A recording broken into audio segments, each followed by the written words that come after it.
2025 प्रातः मुरली ओम शांति बाप दादा मधुबन। मीठे बच्चे, अविनाशी ज्ञान रत्न धारण कर, अब तुम्हें फकीर से अमीर बनना है।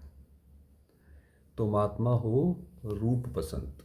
रूप बसंत माने ज्ञान को धारण भी करते हैं और ज्ञान को सुनते भी हैं। ऐसा नहीं है कि सिर्फ सुन लेते हैं, धारण नहीं करते हैं। तो रूप बसंत। प्रश्न है, कौन सी शुभ भावना रख पुरुषार्थ में सदा तत्पर रहना है। सदा यही शुभ भावना रखनी है कि हम आत्मा सतो प्रधान थी। हमने ही बाप से शक्ति का वर्षा लिया था। हम ही वो आत्मा है जो कल पहले भी लिया था, और हम ही पहले सतयुग में थे, है ना। अब हम ही नीचे आए हैं, अब फिर से ले रहे हैं। तो ये अपने लिए शुभ भावना रखनी है कि हम ही थे वो। इसी शुभ भावना से पुरुषार्थ कर सतो प्रधान बनना है। ऐसे नहीं सोचना कि सब सतो प्रधान थोड़े बनेंगे, कि अपने लिए भी सोचेंगे अरे भाई हम थोड़ी बन जाएंगे, सारे थोड़ी बन जाएंगे। नहीं, याद की यात्रा पर रहने का पुरुषार्थ करते रहना है। तो हमेशा ये सोचो कि मैं वही आत्मा हूँ और मुझे सतयुग में जाकर वैसे बनना है। सर्विस से ताकत लेनी है। जितना सर्विस होता है, जितना दूसरों को ज्ञान सुनाएंगे तो उससे ताकत मिलती है, क्योंकि अपने को भी ज्ञान समझ आता है, अपने का भी ज्ञान रिपीट होता है। सर्विस से ताकत लेनी है। गीत है, इस पाप की दुनिया से कहीं दूर ले चलो। ओम शांति। ये है पढ़ाई। हर एक बात समझनी है। और जो भी सत्संग आदि हैं वह सब है भक्ति के। जो भी और सत्संग होते हैं वो तो सिर्फ भक्ति है। उसमें भक्ति करते करते बैगर बन गए। बैगर होता है भिखारी। भारत भिखारी बन गया है आज। वह बैगर्स फकीर और हैं, तुम और किस्म के बैगर्स हो। हम दूसरे तरह के भिखारी बन गए। वही मन की सुख शांति खो दी तो अगर बाकी सारी चीज़ें हैं भी तो उसकी कोई वैल्यू नहीं रह जाती है। तुम अमीर थे, अभी फ़कीर बने हो, है ना। मन की सुख शांति खो दी। ये किसको भी पता नहीं है कि हम अमीर थे। तुम ब्राह्मण जानते हो, हम विश्व के मालिक अमीर थे। अमीर चंद से फ़कीर चंद बने हैं। अब ये है पढ़ाई, जिसको अच्छी रीति पढ़ना है, धारण करना है और धारण कराने की कोशिश करनी है। दूसरों को भी ये पढ़ाना है, उसको भी धारण कराओ। अविनाशी ज्ञान रत्न धारण करने हैं। अविनाशी आत्मा रूप बसंत है ना, आत्मा ही धारण करती है। शरीर तो विनाशी है। काम की जो चीज़ नहीं होती है उनको जलाया जाता है। शरीर भी काम का नहीं रहता है तो उनको आग में जलाते हैं। जो आत्मा निकल गई, शरीर किसी काम का नहीं है। आत्मा को तो नहीं जलाते हैं, हम आत्मा हैं। जब से रावण राज्य हुआ है तो मनुष्य देह अभिमान में आ गए हैं। मैं शरीर हूँ, ये पक्का हो गया है। जब से रावण राज्य शुरू हुआ तब से ये पक्का हो गया कि मैं शरीर हूँ। आत्मा तो अमर है, क्योंकि शरीर समझने के बाद ही फिर ये सब लड़ाई झगड़े वहीं से शुरू होते हैं। तो शरीर हो गए। आत्मा तो अमर है। अमरनाथ बाप आकर आत्माओं को अमर बनाते हैं। वहाँ तो अपने समय पर अपनी मर्जी से एक शरीर छोड़ दूसरा लेते हैं, क्योंकि आत्मा मालिक है। सतयुग में जब आत्मा एक शरीर छोड़ दूसरा लेती है तो खुशी खुशी छोड़ती है, खुशी खुशी लेती है। जब चाहे शरीर छोड़े, वहाँ शरीर की आयु बड़ी होती है। ऐसा नहीं है कि दुखी है तो शरीर, दुख है ही नहीं है अपना। जब शरीर हो गया भाई ठीक है, अब इसको छोड़ना है तो छोड़ा, दूसरा ले लिया। ऐसा भी नहीं शरीर जब बूढ़ा हो रहा है तो उसके अस्थि पंजर कमज़ोर हो रहे हैं, ऐसा भी नहीं होता। जब चाहे शरीर छोड़े, वहाँ शरीर की आयु बड़ी होती है। सर्प का मिसाल है, जैसे सांप होता है वो अपनी कैंचुली छोड़ देता है फिर नहीं आ जाती है, ऐसे करके। अभी तुम जानते हो ये तुम्हारे बहुत जन्मों के अंत के जन्म की पुरानी खाल है। ये बिल्कुल अंत की खाल है। 84 जन्म पूरे लिए हैं। कोई के 60-70 जन्म भी हैं, कोई के 50 हैं। त्रेता में ज़रूर आयु कुछ ना कुछ कम हो जाती है। थोड़ी सी कम हो जाती होगी भाई, वहाँ की 150 है तो वहाँ की 125 वर्ष हो जाती होगी, क्योंकि जन्म बढ़ जाते हैं वहाँ पे। सतयुग में 8 जन्म है, 1250 में वहाँ 12 जन्म है। सतयुग में फुल आयु होती है। अब पुरुषार्थ करना है कि हम पहले पहले सतयुग में आए। भाई जैसे कोई मूवी या कुछ देखता है व्यक्ति तो सोचता है भाई जल्दी से जल्दी पहुंचो, शुरुआत की देखो, शुरुआत में अगर मिस कर दिया तो फिर क्या मज़ा आएगा। तो उसी तरीके से अगर श्री कृष्ण को ही नहीं देखा तो फिर क्या आए और क्या देखा, जब आपने मेन उस कैरेक्टर ही नहीं देखा। तो अब पुरुषार्थ करना है कि हम पहले पहले सतयुग में आए, वहाँ ताकत रहती है तो अकाले मृत्यु नहीं होती है, ताकत कम होती है तो फिर आयु भी कम हो जाती है। तो अब जैसे बाप सर्वशक्तिवान है, सर्वशक्तिमान है, तुम्हारी आत्मा को भी शक्तिवान बनाते हैं। तो जैसा बाबा है अपने संग से पढ़ाकर हमें भी वैसा बनाते हैं। एक तो पवित्र बनना है और याद में रहना है, तब शक्ति मिलेगी। तो खान पान की, रहन सहन की पूरी पवित्रता हो, और दूसरा याद में रहना है, बाबा की याद में। बाप से शक्ति का वर्षा लेते हो, पाप आत्मा तो शक्ति ले ना सके, पुण्य आत्मा बनते हैं तो शक्ति मिलती है। ये ख्याल करो, हमारी आत्मा सतो प्रधान थी, हमेशा शुभ भावना रखनी चाहिए। तो ये अपने लिए शुभ भावना रखो कि मैं आत्मा पहले परम धाम में थी, वहाँ पे एकदम शांत, और फिर उसके बाद सतयुग में आई। ऐसे नहीं कि सब थोड़े ही सतो प्रधान बनेंगे, कोई तो सतो भी होंगे ना। नहीं, अपने को समझना चाहिए हम पहले पहले सतो प्रधान थे, निश्चय से ही सतो प्रधान बनेंगे। जब पहले ही निश्चय डामाडोल होगा कि अरे ये तो इतना दूर है, फिर तो कैसे होगा। तो हम सतो प्रधान कैसे बन सकेंगे, फिर खिसक जाते हैं, याद की यात्रा पर नहीं रहते हैं। जितना हो सके पुरुषार्थ करना चाहिए, अपने को आत्मा समझ सतो प्रधान बनना है। इस समय सब मनुष्य मात्र तमो प्रधान है, तुम्हारी आत्मा भी तमो प्रधान है। आत्मा को जब सतो प्रधान बनना है, आत्मा को अब सतो प्रधान बनना है बाप की याद से। तो बाबा की याद जितनी रहेगी सतो प्रधान बनेंगे। साथ साथ सर्विस भी करेंगे तो ताकत मिलेगी, क्योंकि पुण्य काम करेंगे तो उसका फल मिलेगा। दूसरों को भी ज्ञान सुनाओ, सोचो कि ज्ञान कैसे सुनाना है दूसरों को, ताकि उनके मन को भी शांति हो। समझो कोई सेंटर खोलते हैं तो बहुतों की आशीर्वाद उन्हों के सिर पर आएगी। भाई आपने कुछ खोला, उससे जो जो आएगा उसमें उसको जो अच्छा लगेगा तो आशीर्वाद मिलेगी। मनुष्य धर्मशाला बनाते हैं कि कोई भी आए विश्राम पाए, आत्मा खुश होगी ना। रहने वालों को आराम मिलता है तो उसका आशीर्वाद बनाने वाले को मिलता है। भाई जिसने जैसा जो काम किया है, अच्छा किया है, तो उसका फल मिल जाता है। फिर परिणाम क्या होगा, दूसरे जन्म में वह सुखी रहेगा। जब वो कर्मों का फल इकट्ठा हो जाएगा तो दूसरे जन्म में सुखी रहेगा, मकान अच्छा मिलेगा, मकान का सुख मिलेगा। ऐसे नहीं कि कभी बीमार नहीं होंगे, सिर्फ मकान अच्छा मिलेगा, क्योंकि मकान दिया था दूसरे को तो मकान अच्छा मिलेगा। अगर हॉस्पिटल में कोई दिया था तो स्वास्थ्य अच्छा रहेगा। हॉस्पिटल, वो बाबा ने भी आगे बताया, हॉस्पिटल खोली होगी तो तंदुरुस्ती अच्छी रहेगी। भाई जिस जैसे को तैसा है।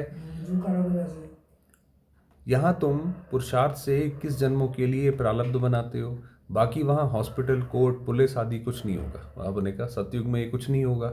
अभी तुम चलते हो सुखधाम में, वहाँ वजीर भी होता नहीं है। राजा जो होगा उसका कोई मंत्री नहीं होगा जिससे वो सलाह करे उसका, क्योंकि वहाँ पे सलाह लेने की ज़रूरत ही नहीं है। ना ही एक तो राजा ही अपने में सक्षम है, और ना ही वहाँ कोई ऐसे रोज मुद्दे आते हैं जिसके ऊपर उसकी राय लेनी पड़े।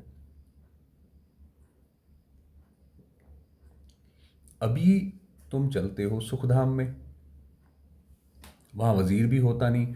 ऊंचते ऊंच खुद महाराजा महारानी वह वजीर की राय थोड़ी लेंगे। राय तब मिलती है जब बेअक्ल बनते हैं। तो बाबा ने कहा राय तो तब लेनी पड़ती है जब खुद तुम फैसला नहीं ले पा रहे हो, तो तुम्हें चाहिए साथ में। तो बाबा ने कहा वो तो बेअक्ल नहीं है। जब विकारों में गिरते हैं तो आत्मा कमजोर होती है, तो उसको मंत्रियों की और इन सब की सलाह लेनी पड़ती है। रावण राज्य में बिल्कुल ही बेअक्ल तुच्छ बुद्धि बन जाते हैं, इसलिए विनाश का रास्ता ढूंढते रहते हैं। रावण राज्य में इस वक्त व्यक्ति अपने ही, क्या कहते हैं, तबाही का रास्ता खुद ही ढूंढता रहता है। नए नए बम, नए नए ऐसी चीजें बनाता रहेगा। वापस ही मारने का काम है। हाँ। खुद समझते हैं हम विश्व को बहुत ऊंच बनाते हैं, परंतु ये और ही नीचे गिरते जाते हैं और सोचते हैं कि हम और तरक्की कर रहे हैं। तरक्की क्या कर रहे हैं, और ही क्या कहते हैं, नीचे गिराते जाते हैं। अब विनाश सामने खड़ा है, करते करते करते खुद ही दुनिया का विनाश कर देंगे। तो ये विनाश सामने खड़ा है।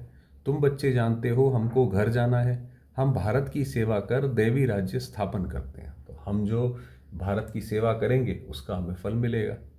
फिर हम राज्य करेंगे भाई, क्योंकि हम ही सेवा करेंगे तो फिर हम उस पर राज्य भी करेंगे। गाया भी जाता है फॉलो फादर। तो ये ब्रह्मा बाबा के लिए बात हो रही है कि भाई जैसे ब्रह्मा बाबा ने करके बताया वैसे फॉलो फादर करो। फादर शोज सन, सन शोज फादर, फादर शोज सन। पहले बाबा ने दिखाया कि बच्चों को कैसा बनना है, कैसे रहना चाहिए। अब हमारा काम है सन शोज फादर, कि अब हमें कोई देखे तो बोले भी इनको पढ़ाने वाला कौन है। बच्चे जानते हैं इस समय शिव बाबा ब्रह्मा के तन में आकर हमको पढ़ाते हैं। समझाना भी ऐसे है, हम ब्रह्मा को भगवान व देवता आदि नहीं मानते हैं। अब बाबा बता रहे हैं कि समझाना कैसे है, कि हम ब्रह्मा बाबा को देवता या वो नहीं मानते हैं। ये तो पतित थे, बाप ने पतित शरीर में प्रवेश किया है। पहले तो इनके अंदर भी विकार थे, ये पतित थे। तो अब बाबा ने इनके अंदर प्रवेश किया है। झाड़ में देखो ऊपर चोटी में खड़ा है ना, पतित हैं, फिर नीचे पावन बनने के लिए तपस्या कर फिर देवता बनते हैं। तपस्या करने वाले हैं ब्राह्मण। तुम ब्रह्मा कुमार कुमारियां सब राजयोग सीख रहे हो। कितना क्लियर है भाई, ये जो चित्र है उसमें दिखा रखा है, नीचे सफ़ेद कपड़े में पहने बैठे पहने हैं। कितना क्लियर है। इसमें योग बड़ा अच्छा चाहिए। याद में नहीं रहेंगे तो वह मुरली में भी वह ताकत नहीं रहेगी। अगर ऐसी मुरली सुनाओगे, बाबा की याद नहीं होगी तो वो मन में बैठेगी नहीं। ताकत मिलती है शिव बाबा की याद में, याद से ही सतो प्रधान बनेंगे, नहीं तो सजाएं खाकर फिर कम पद पालेंगे। वरना फिर क्या होगा कि अंत में पुराने विकर्मों का बोझा रह जाएगा और उस चक्कर में जो है सजा मिलेगी। फिर ताकत मिलती है शिव बाबा की याद में, याद से ही सतो प्रधान बनेंगे, नहीं तो सजाएं खाकर फिर कम पद पालेंगे। मूल बात है याद की, जिसको ही भारत का प्राचीन योग कहा जाता है। तो जो लोग कहते भी हैं कि भाई भारत का प्राचीन योग हम सिखाते हैं, वो सोचते हैं बस जो एक्सरसाइज वाला योग हो गया वही है। ऐसा नहीं है। नॉलेज का किसको पता नहीं है। आगे के ऋषि मुनि कहते थे रचयिता और रचना के आदि मध्य अंत को हम नहीं जानते हैं। तुम भी आगे कुछ नहीं जानते थे। इन 5 विकारों ने ही तुमको बिल्कुल वर्थ नॉट ए पेनी बनाया है। भाई किसी के अंदर विकार है, उसका कैरेक्टर ही सही नहीं है तो वो व्यक्ति किस काम का है। आप उस पर भरोसा ही नहीं कर सकते, वो पता नहीं क्या करे क्या ना करे। तो बिल्कुल ही एक पैसे का भी नहीं है वो व्यक्ति। अभी ये पुरानी दुनिया जलकर बिल्कुल ख़त्म हो जानी है। उसी तरीके से ये दुनिया भी, मनुष्य खराब हो गया, दुनिया खराब हो गई तो जो है जल जाएगी। ये कुछ भी रहने का नहीं है। तो इस दुनिया का कुछ भी आगे नहीं काम आएगा। तुम सब नंबरवार पुरुषार्थ अनुसार भारत को स्वर्ग बनाने की तन मन धन से सेवा करते हो। भाई अपने उससे ही सेवा करते हो। प्रदर्शनी में भी तुमसे पूछते हैं, प्रदर्शनी जब लगाते हैं किसी को समझाने के लिए तो उसमें पूछते हैं तो बोलो हम बीके अपने ही तन मन धन से श्रीमत पर सेवा कर राम राज्य स्थापन कर रहे हैं। गांधी जी तो ऐसे नहीं कहते थे कि श्रीमत पर हम राम राज्य स्थापन करते हैं। गांधी जी भी कहते थे स्वराज्य चाहिए। स्वराज्य का क्या अर्थ था, वो तो कहते थे बस अंग्रेजों से आज़ाद हो जाए वही स्वराज्य। वास्तव में स्वराज्य तो ये है। यहाँ तो इसमें श्री श्री 108 बाप बैठे हैं, 108 की माला भी बनाते हैं। माला तो बड़ी बनती है, उसमें 8 108 अच्छी मेहनत करते हैं। तो ये माला किन की, क्यों माला जो है भक्ति मार्ग में पूजी जाती है। तो जिन आत्माओं ने ऐसा पुरुषार्थ करा है वो जैसे माला के दाने हैं। तो जब माला पूजते हैं तो उनको याद करते हैं। तो उनको याद करते हैं तो क्योंकि वो आत्माएं बहुत शक्तिशाली थीं तो उनसे शक्ति लेने की जैसे कोशिश करते हैं। तो इसीलिए बाबा ने कहा कि वो हैं 8 और 108 अच्छी मेहनत करते हैं। नंबरवार तो बहुत हैं, उसके पीछे पूरी लंबी लाइन है जो अच्छी मेहनत करते हैं। रुद्र यज्ञ होता है तो शालिग्रामों की भी पूजा होती है। जब बड़ा रुद्र यज्ञ होता है तो उसमें छोटे छोटे शिव के जो बनाते हैं वो बहुत सारे बनाते हैं। ज़रूर कुछ सर्विस की है तब तो पूजा होती है। तो वो उन आत्माओं की है। शालिग्राम जो है जो बाबा के उसमें जो मददगार बने वो उनकी यादगार है। तुम ब्राह्मण रूहानी सेवाधारी हो, सबकी आत्माओं को जगाने वाले हो।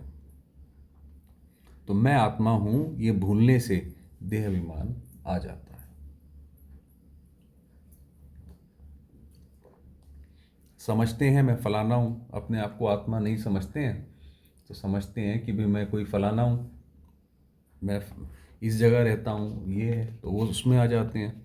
किसको भी ये पता थोड़ी है मैं आत्मा हूँ, फलाना नाम तो इस शरीर का है, हम आत्मा कहाँ से आती हैं ये ज़रा भी कोई को ख्याल नहीं है। यहाँ पाठ बजाते बजाते शरीर का भान पक्का हो गया है। बाप समझाते हैं बच्चे अब गफलत छोड़ो। गफलत छोड़ो माना बहानेबाजी छोड़ो, माया बड़ी ज़बरदस्त है। तुम युद्ध के मैदान में हो, युद्ध के मैदान में बैठे हैं भाई, आँखों से तो सब ये दुनिया ही दिखाई पड़ती है, यहीं पे संबंध दिखाई पड़ते हैं, मगर याद हमें शिव बाबा को करना है। तो ये युद्ध हो गया, जो दिख रहा है वो नहीं याद करना है। तुम आत्माभिमानी बनो। आत्माओं और परमात्मा का ये मेला है, क्योंकि हम मिल रहे हैं शिव बाबा से, तो ये मेला है। गायन है आत्मा परमात्मा अलग रहे बहुकाल, इनका भी अर्थ वह नहीं जानते हैं, तुम भी जानते हो। हम आत्माएं बाप के साथ रहने वाली हैं, वह आत्माओं का घर है ना, बाप भी वहाँ है, उनका नाम है शिव। परम धाम की बात हो रही है। तो बाबा ने कहा तुम आत्माएं भी वहाँ की रहने वाली हो, बाबा के साथ हम रहते थे वहाँ पर, बाबा का नाम है शिव।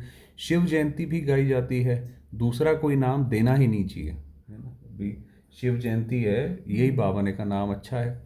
बाप कहते हैं मेरा असली नाम है कल्याणकारी शिव।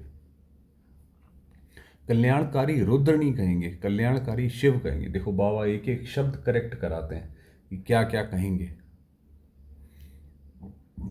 कल्याणकारी शिव कहते हैं। काशी में भी शिव का मंदिर है ना, वहाँ जाकर साधु लोग मंत्र जपते हैं। बनारस में ना काशी का, शिव काशी विश्वनाथ गंगा। हाँ बनारस में।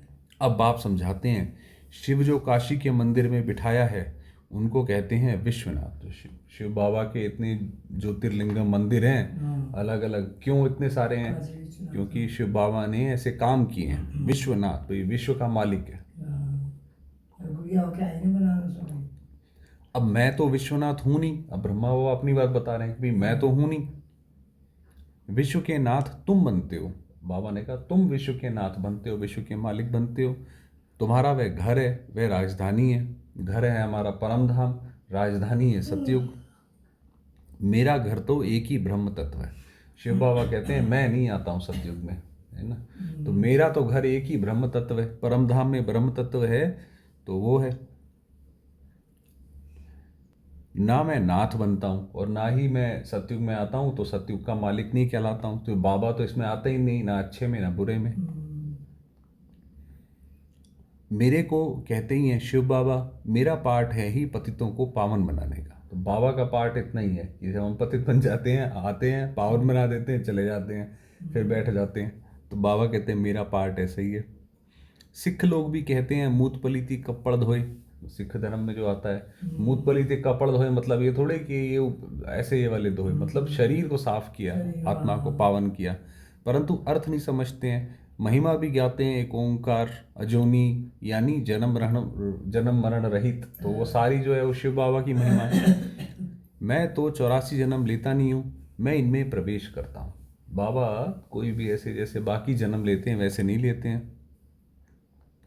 मनुष्य 84 जन्म लेते हैं। इनकी आत्मा जानती है बाबा मेरे साथ इकट्ठा बैठा हुआ है, तो भी घड़ी घड़ी याद भूल जाती है। ब्रह्मा बाबा अपना बता रहे हैं कि मेरे साथ ही बाबा बैठते हैं, तब भी मैं भूल जाता हूँ।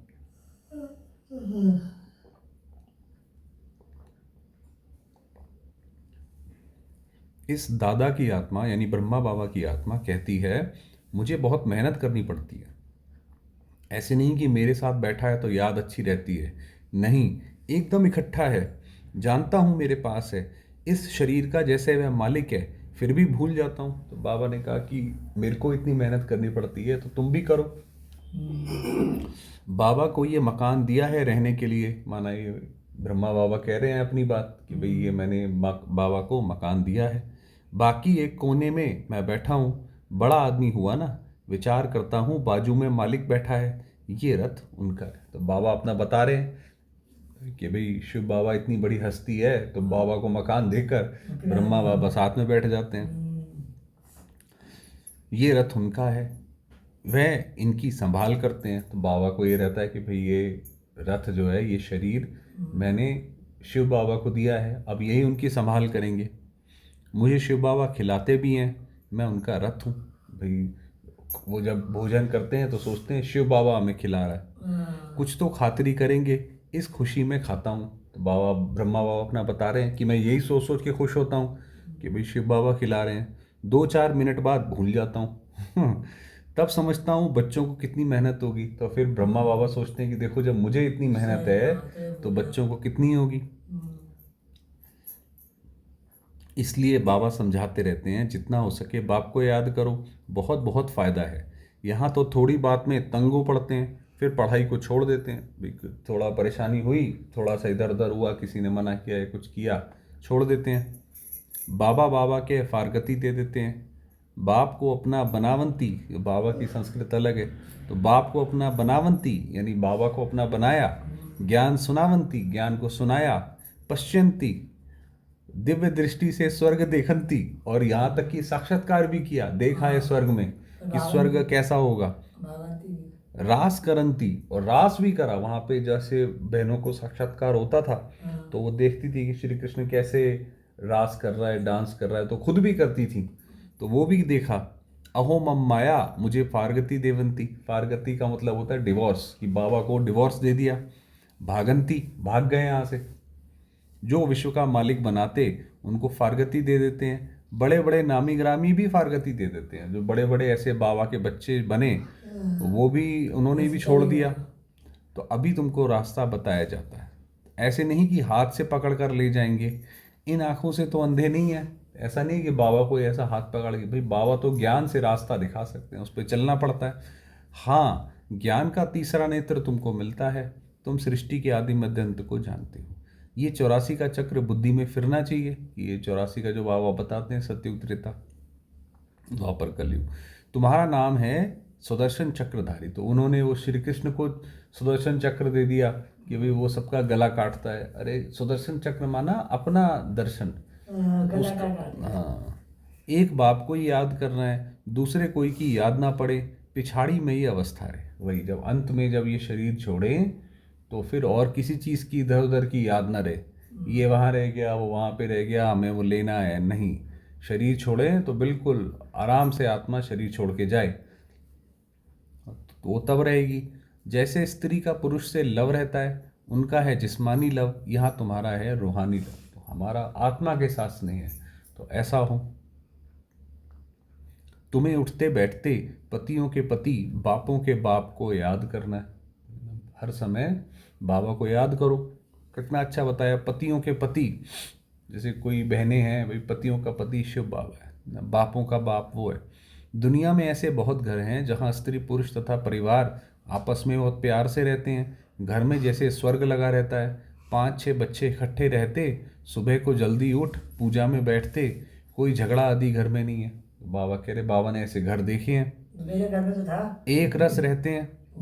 कहाँ तो फिर एक ही घर में कोई राधा स्वामी के शिष्य होंगे तो फिर कोई और धर्म को ही नहीं मानते होंगे, तो बाकी कोई ऐसे धर्म भी हैं। थोड़ी बात पर नाराज़ हो पड़ते हैं तो बाप कहते हैं इस अंतिम जन्म में पूरा पुरुषार्थ करना है। सारी बातों का सार ये है कि ये अंतिम जन्म है, इसके बाद सृष्टि विनाश होगी, हम सारे स्वर्ग में जाएंगे, तो उसके लिए पुरुषार्थ करना है। अपना पैसा भी सफल कर अपना कल्याण करो। भाई अपना पैसा है वो भी लगा दो सेवा में, काम नहीं आएगा अंत में, तो भारत का भी कल्याण होगा। भाई आप अगर अच्छी तरह से ज्ञान में चल रहे हो, अच्छी तरह से रहते हो, विकार नहीं है, तो अगर आप वो पैसा दूसरे भी वैसे ही बनते हैं तो भारत का ही कल्याण होगा। तुम जानते हो हम अपनी राजधानी श्रीमत फिर से स्थापन करते हैं, याद की यात्रा से और सृष्टि के आदि मदंत को जानने से ही हम चक्रवर्ती राजा बन जाएंगे, फिर उतरना शुरू होगा। बन जाएंगे सतयुग में, फिर दोबारा से नीचे होना शुरू होगा, फिर अंत में बाबा के पास आ जाएंगे, फिर करते करते करते करते फिर पूरा चक्र होगा, बाबा के पास फिर मिल जाएंगे आकर के। श्रीमत पर चलने से ही ऊंच पद पाएंगे। बाप कोई फांसी पर नहीं चढ़ाते हैं, एक तो कहते हैं पवित्र बनो और बाप को याद करो। सतयुग में पतित कोई होता नहीं, देवी देवताएं भी बहुत थोड़े ही रहते हैं, फिर आहिस्ते आहिस्ते वृद्धि होती रहती है। आप सोचो, पूरी सृष्टि पर, पूरी पृथ्वी पर सिर्फ 9 लाख देवी देवताओं से शुरुआत होगी। कहाँ अभी 800 करोड़ है, कहाँ 9 लाख रह जाएंगे। सतयुग में पतित कोई होता नहीं, देवी देवताएं ही बहुत थोड़े ही रहते हैं, फिर आहिस्ते आहिस्ते वृद्धि को पाती हैं। देवताओं का है छोटा झाड़, फिर कितनी कितनी वृद्धि हो जाती है, आत्माएं सब आती रहती हैं। जैसे कोई पिक्चर स्टार्ट होती है, तो शुरुआत में जो है सबसे इम्पोर्टेंट जो होता है कैरेक्टर वो होता है, अभी हीरो हीरोइन वो दिखाया जाता है। फिर जब वो आगे बढ़ती जाती है तो फिर तो सारे ही आते जाते हैं उसके अंदर। तो आत्माएं सब आती रहती हैं, ये बना बनाया खेल है, ये खेल चलता रहता है। अच्छा, मीठे मीठे से खिलते बच्चों प्रति माता पिता बाप दादा का याद प्यार और गुड मॉर्निंग। रूहानी बाप की रूहानी बच्चों को नमस्ते। तो हम रूहानी बच्चों की रूहानी बाबा को याद प्यार, गुड मॉर्निंग और नमस्ते। धारणा के लिए मुख्य सार है, रूहानी सेवाधारी बन आत्माओं को जगाने की सेवा करनी है। तो सोचो, ज्ञान को बुद्धि में चलाओ कि भाई किसी को आपने समझाना है तो कैसे समझाओगे। तन मन धन से सेवा कर श्रीमत पर राम राज्य की स्थापना के निमित्त बनना है। भाई जब भगवान आया हुआ है नीचे और राम राज्य स्थापन कर रहा है तो हम उसमें कैसे मददगार बने। कल को जब बाबा बोले कि हाँ भाई ठीक है, तुमने क्या किया है ना, पूरा जीवन तुमने जिया, तुमने कुछ काम अच्छा किया या नहीं किया, तो हमारे पास कोई जवाब हो। तो तन मन धन से सेवा करो। सुदर्शन चक्रधारी बन 84 का चक्र बुद्धि में फिर आना है। तो 84 भाई मैं आत्मा, बाबा ने शुरुआत करी थी कि मैं आत्मा सतयुग में थी, ऐसे ऐसे मैं ही वो आत्मा थी, मैं ही देवी देवता थी। एक बाप को ही याद करना है, दूसरे कोई की याद ना रहे, कभी किसी बात से तंग हो पढ़ाई नहीं छोड़नी है। तो बाबा की जो ये पढ़ाई है वो कभी नहीं छोड़नी है। वरदान है, संगठन में रहते लक्ष्य और लक्षण को समान बनाने वाले सदा शक्तिशाली आत्मा भाव। तो जो हमारा लक्ष्य हो कि ये हमने बनना है, वैसे ही हमारे अंदर लक्षण हो। ऐसा नहीं है कि बनना चाहते हैं देवी देवता, बनना चाहते हैं लक्ष्मी नारायण और लक्षण वैसे नहीं है, तो फिर कैसे चलेगा। संगठन में एक दो को देखकर उमंग उत्साह भी आता है तो अलमेलापन भी आता है। भाई आप किसी के साथ हो, दूसरा व्यक्ति नहीं चलता है तो आप कहोगे भाई ये नहीं चलते तो हम भी क्यों चलें, ऐसा भी नहीं होना चाहिए। सोचते हैं ये भी करते हैं, हमने भी किया तो क्या हुआ, भाई ये भी तो नहीं मुरली सुनते हैं, हमने भी नहीं सुनी तो क्या बात हो गई, ऐसे नहीं। इसलिए संगठन से श्रेष्ठ बनने का सहयोग लो। तो संगठन में दोनों चीज़ें होती हैं, अच्छे भी होते हैं खराब भी होते हैं, तो जो अच्छा है उससे उसका सहयोग लो, उसके जैसा बनो।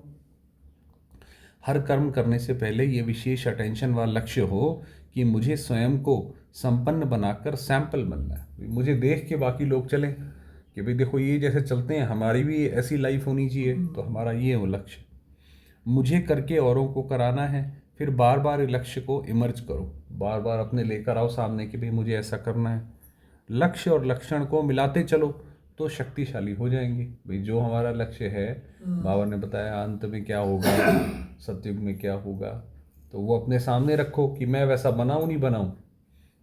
स्लोगन है, लास्ट में फास्ट जाना है। अब ये लास्ट का समय है और अभी तेजी से जाना है, तेजी से पुरुषार्थ करना है। तो साधारण और व्यर्थ संकल्पों में समय नहीं गवाओ। व्यर्थ संकल्प, भाई यहाँ क्या हो गया, वहाँ क्या हो गया, ऐसा क्या है जिससे हमारा कुछ लेना नहीं देना नहीं, हम उसमें क्यों घुसे।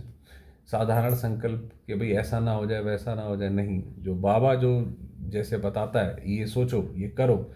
जैसे आज बताया कि सुदर्शन चक्रधारी हमेशा अपने को देखो कि मैं देवी देवता आत्मा थी, उसमें समय लगाओ। अव्यक्त इशारे, सहज योगी बनना है तो परमात्मा प्यार के अनुभवी बनो। भाई योग लगाना है तो परमात्मा का जो प्यार है, बाबा का जो प्यार है वो अनुभव कर लो तो योग बड़े आराम से लगेगा। जो प्यारा होता है उसे याद किया नहीं जाता, उसकी याद स्वतः आती है। भाई जिससे हमारा प्यार है उसमें वापस खींचती है वहाँ पे आत्मा। सिर्फ प्यार दिल का हो, सच्चा और निस्वार्थ हो। बाबा से भी हमारा जो है ये नहीं मतलब का कि बाबा ये वाला काम कर दो तो वो तो मतलब का हो गया, ऐसा नहीं। निस्वार्थ हमारा सच्चा प्यार हो। जब कहते हो मेरा बाबा प्यारा बाबा, तो प्यारे को कभी भूल नहीं सकते, और निस्वार्थ प्यार सिवाय बाप के किसी आत्मा से मिल नहीं सकता। ये हमेशा याद रखो। दुनिया में जो भी कोई आत्मा है, चाहे वो कितनी भी अच्छी हो, कैसी भी हो, मगर उसका प्यार हमेशा स्वार्थ वाला होगा। और कुछ नहीं होगा तो थोड़ा मोड़ा तो स्वार्थ होगा कि ये हमसे अच्छी तरह से बोलें, ऐसे करें। तो एक निस्वार्थ प्यार एक बाबा ही दे सकता है। इसलिए कभी मतलब से याद नहीं करो। मतलब से याद मतलब कि भाई आज ज़रूरत पड़ी है तो याद कर रहे हैं, वो तो फिर वो भक्ति वाला काम हो गया। तो मतलब से नहीं करो, निस्वार्थ प्यार में लवलीन रहो। तो हमेशा अपने आप को भी, एक शिव बाबा ही मेरा सच्चा साथी है, वही काम आएगा, यही सोच के हमेशा बाबा के याद में लवलीन रहो। ऐसा नहीं कोई जब मुसीबत आए तब बाबा को याद करो, ऐसे नहीं। अच्छा, ओम शांति।